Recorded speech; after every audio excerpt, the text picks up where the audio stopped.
Kalima DeSuze is the owner of Cafe Con Libros, a feminist bookstore and coffee shop in Crown Heights that has a mission of creating a community space where everyone is affirmed and celebrated.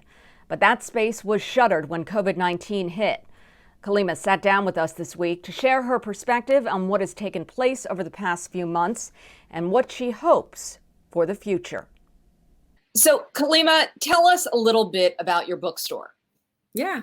So Cafe Con Libros is an independent bookstore in Brooklyn. It is the only feminist bookstore in Brooklyn. And we sell a majority of feminist books. Well, actually, 99% of our books are written by, for, and about women and girls. Why is it so important for you to have a feminist bookstore? Well, I think that it's important for us to have spaces that are completely dedicated to women and the stories of women across the global spectrum. We have a lot of spaces that says like this is a woman's space, even in certain professions where women dominate the profession. Oftentimes, men will be in the space and hold more space, take up more space, and have more power in those spaces. And for me, Cafe Con Libros is completely dedicated to those stories. And I think it's important for young girls to feel supported, to feel recognized, and to feel empowered and emboldened when they walk into a space that's all about them. That's amazing. So what happened when COVID-19 hit? Yeah, so when COVID-19 hit, we decided to close. We are a cafe and a bookstore, so we didn't necessarily have to close. However, I have a 2-year-old son, and we live in the house with my mom, and she's 72. So we decided that the best thing for our family was to close our bookstore and move our everything online. What has that been like for you and for your customers? It's been interesting. On some levels, it's been hard because it's a completely different business to sell books and coffee online. A lot of the bookstore is about building community. Your community comes in. It's about seeing one another all the time. It's about talking and catching up. And we don't have that anymore because it's completely online. So it's been challenging. On the other hand, it's been invigorating because I've learned so much about myself. I've learned so much about what it means to move your business online. I've really flexed and been flexible and been very able to adjust to the times in a way that I didn't know that I had the capacity to do. One of the areas that I hate the most, I'm 40 years old. I could care less about social media. I friggin' hate Instagram. I hate what it stands for. I hate what it's doing to culture. But I've had to sort of reshape and heal my relationship almost with social media. Oh, I get it. This is an online platform that can really help us to grow. And so I've really began to explore different apps and ways to help me manage my social media platform. And that within itself, the fact that I'm able to feel more comfortable and confident doing that for me is amazing because I've actually grown in this time.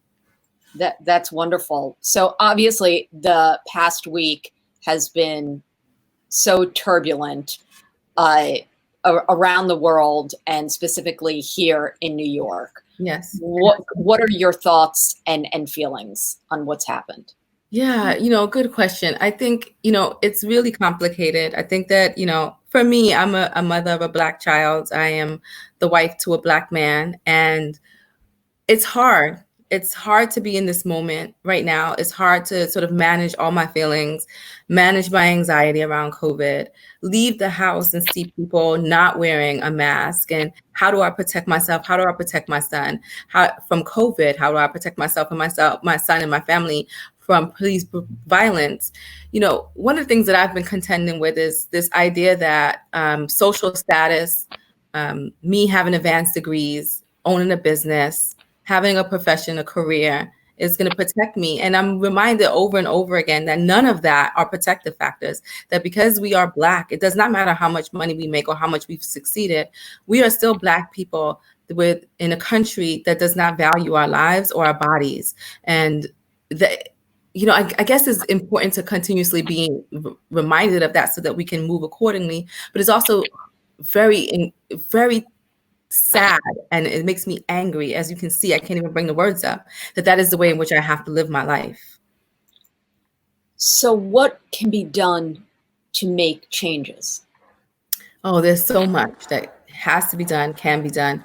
We definitely need to start thinking about legislation, policies, but I think more fundamentally that America needs to reckon with its history of racial bias, racial prejudice, racial inequality, and inequity.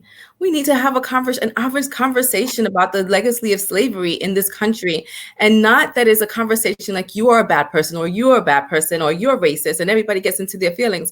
But we talk about the institutionalized racism, sexism, homophobia, xenophobia that is operating consistently in our country, that's informing our politics, informing our policies, and actually getting certain types of people in office.